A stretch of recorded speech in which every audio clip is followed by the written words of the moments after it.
خوش اومدید بچه ها. من اسمانسیم. تو این ویدیو بچه اومدیم با یه مود دیگه بچه ها، فریتی که یه مود فنمیت هستش و اولش کورالیتیه که خیلی آقا بهش میگن که داداش دوم فریتی، بعضی میگن که آقا نمیدونم چیز فریتی. قبل از اینکه بریم من لایک و سابسکرایب کنم. چون معنی کورالیتی یعنی که بیرحمی و فکر کنم خب چیزای خیلی ترسناک و چیزتری باشه. او بچه پشتمون هم یه ویلیج هست. خب چه از آخر ماینکرافت شروع کنی چه از اول چوب میخوایی.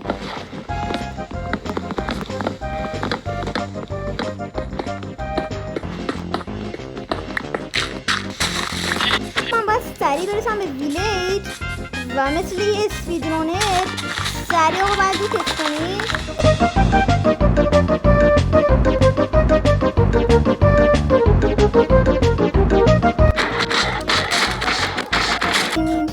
نمیشه آقا بگیریم بخوابیم.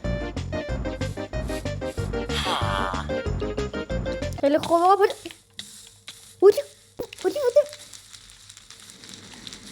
حاجی شروع شد فکر کنم. وای حاجی هنوز شبی اما اینونتوری پاک شده. او شت پسر اینجا رو نگاه کن.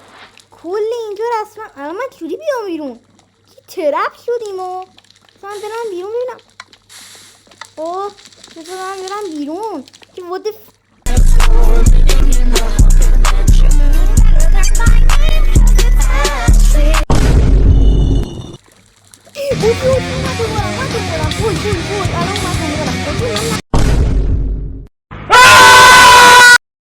آقا یعنی میگم باید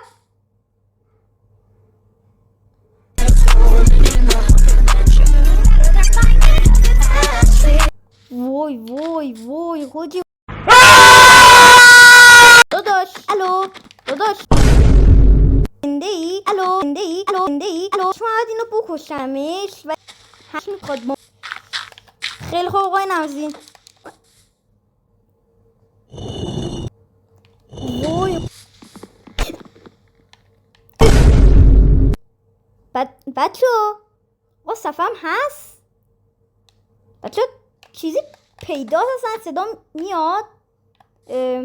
بچه صفحه پیداست آقایا. او شت بچه فکر کنم تازه شروع شد. حاجی او شت بچه چرا صدا لاوا میاد. what the heck. بچه نگاه کنید منو. حاجی نمیتونم خودمو نشون بدم. انگار دستامو بسته ولی انگار پامو بسته بیشتر. کی what the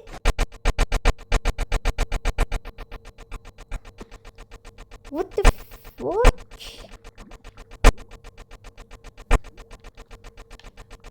میگه بردم شو. بچه من فقط اسکنم این رنگیه چه ربطی داره داشت یعنی که بچه از آیتم خودشون استفاده کردم و مثل اینکه گفت اگه نکشید what the fuck. بچه توین داد گفته که اگه نکشی اتفاقای بدی میفته. وای حاجی ما تمام ویلیجرها رو بکشیم مگه نه اتفاق بدی میفته. 5 4 3 2 1.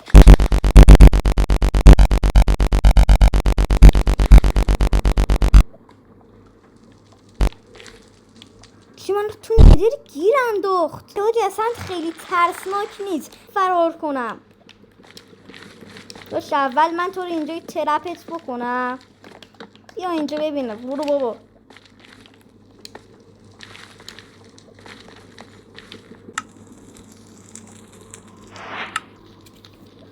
بچه فهمیدم و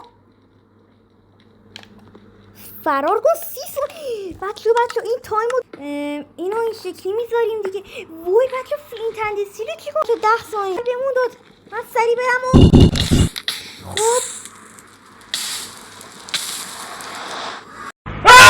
تمام این مود ساختگی بودش و این که اصلا از این مود دیگه بعد داشتم که بچه بگم که این اصلا یه دونه فن موده و مود واقعش وجود نداره و اینکه من مجبور شدم که ساعتها بچه زمان ببرم تا بفهمم که اصلا چجوری رنگ ولیتی رو قرمز کنیم و خب آقا فکر کنم همون فهمیدید، چون که اصلا همچین چیزی وجود نداره و لاویچی هم که خودتون می‌دونید که وجود نداره. مود رو خواستید حتما تو کامنت ها بگید و بدرود.